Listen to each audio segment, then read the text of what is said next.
సాధారణంగా interior designing అనేది ఒక డెకరేషన్ కోసం మాత్రమే చేసుకునేది కాదు.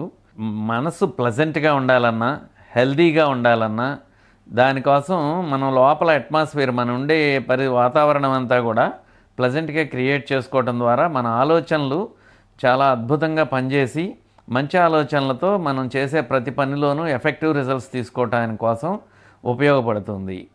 అలాగే కొంతమంది వేరే వాళ్ళ ఇళ్లల్లో ఏదో చూసి అది బాగుంది కాబట్టి మన ఇంట్లో కూడా పెట్టుకుందాం అనుకుంటారు.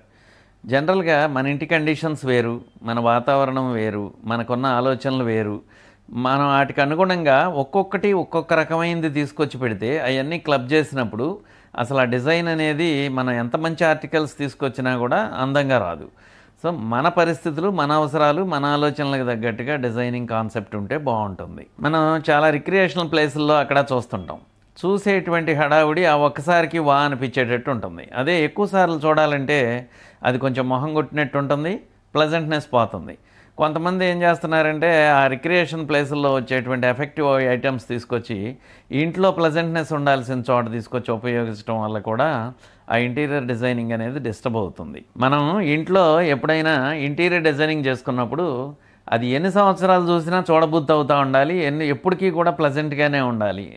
కానీ బయట మనం ఎక్కడన్నా ఏదన్నా ఒకటి బాగుందని తీసుకొని హడావుడి ఉన్నది తీసుకొచ్చి మనకు కావాలని పెట్టుకోవటం వల్ల కొద్ది రోజులు చూడంగానే బోరు కొడుతుంది.